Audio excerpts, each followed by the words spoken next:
Here's a newspaper in Spain. It says the ultimate penalty on the front page of Sport. It's a picture of Julian Alvarez.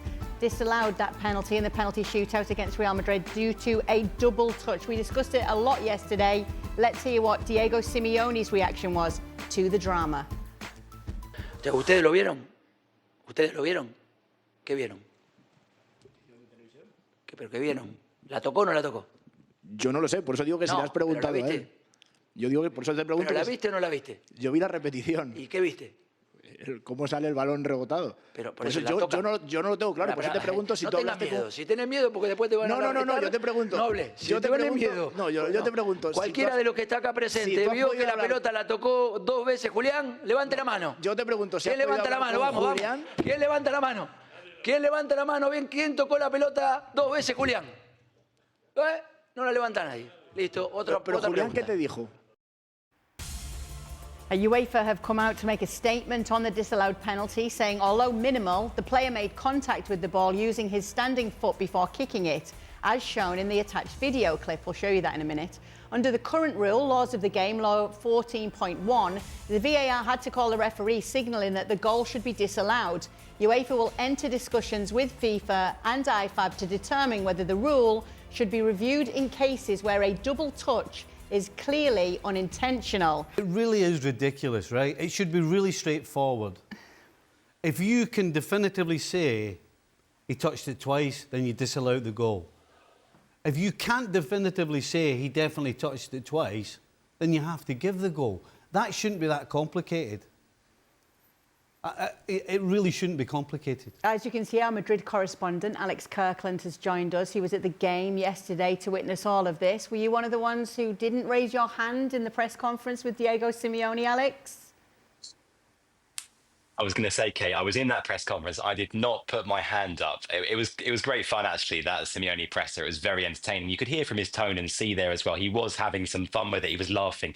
He was smiling. But to be fair, I mean, none of us put our hands up because in the stadium, certainly, none of us had a clue what was going on in terms of the Julian penalty. We had no idea. There was just confusion. And for a minute or two after the incident, we didn't know what was going on the big screens in the stadium where they sort of tally up the penalties. They were showing it as the penalty having been scored. I had Spanish colleagues sat next to me in the press box for Spanish radio who were commentating live on the game, who were talking as if the penalty had been scored. I was talking to our colleague Sid Lowe afterwards, who was writing a match report on the game. Sid didn't realise that the penalty hadn't been scored. Even when Rudiger scored the winning penalty and Madrid's players ran off celebrating, Sid was confused, looking around thinking, what's going on? Why are they celebrating? Because as far as he was concerned, the shootout wasn't over yet. So those of us who were there, we really didn't know. And as Steve has just said, as you guys have said, you watch the footage back now, you can watch it, a dozen times, 50 times, 100 times. It's still not very, very clear. Yes, it looks like he touches the ball twice.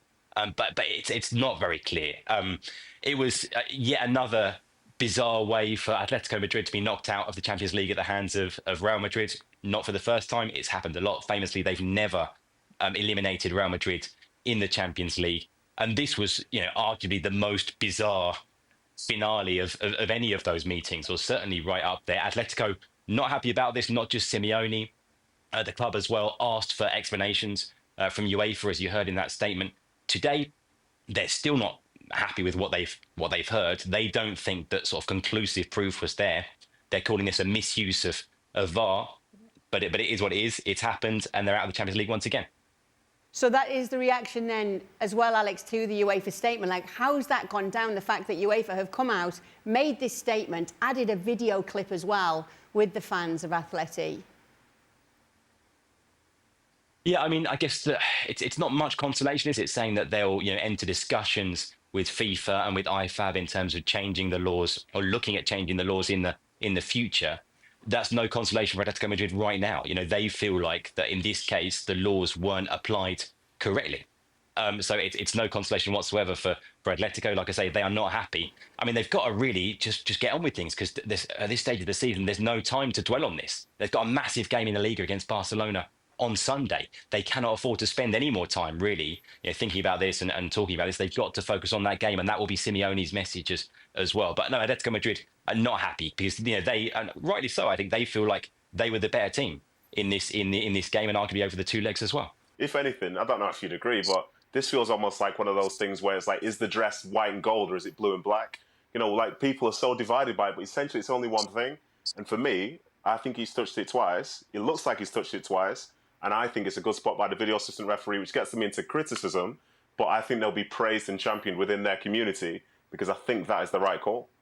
Because they've all probably got younger eyes than you as well, to be fair, Stevie. Yeah, hold on. Can you show it again? Well, I'll take my glasses off. Oh, yeah, definitely touched it. Yeah, definitely. Aye, definitely. I mean, listen, if you ask 100 people, I'm going to say 90% will tell you they're not sure. And the rules are, unless it's clear and obvious, they'll keep wanting to throw this out when it suits them. So you have to do it now. You have to use it when it goes the other way, and it's not clear and obvious. So if it's not clear and obvious, then you can't give it. And by the way, they're only trying to deflect by bringing out this nonsense about changing the rule. There's nothing wrong with the rule. The rule's fine. You're not allowed to hit it twice. You shouldn't be allowed to hit it twice. Don't slip.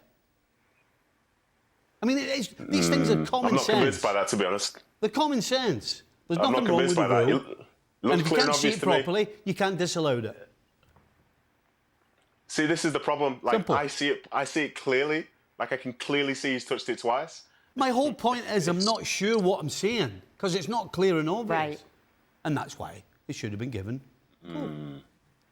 Simple common sense. After seeing the video, Alex, what did you think?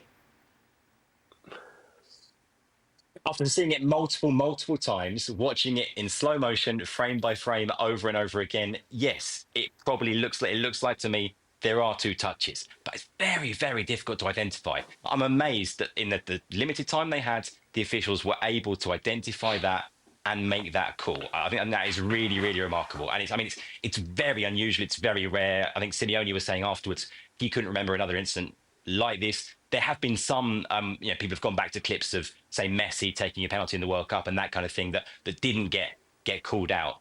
Ancelotti was his usual pragmatic self afterwards in terms of Real Madrid, saying, "Look, it's bad luck," but he did touch it twice. By the way, I should say as well, there were sort of mixed messages from Real Madrid afterwards. One or two of the players, Rodrigo, for example, talking to Brazilian TV, saying, "Look, we kind of put pressure on the officials. It was spotted on the Real Madrid bench, and they looked to put pressure on the referee and the officials to look at it." You can see a lot of the players sort of signalling in the footage saying 2 touches. And Ancelotti said no, as far as he was concerned, it wasn't that Madrid and their players had notified the referee. It was that the referee was already aware of it and they were just kind of making sure of that.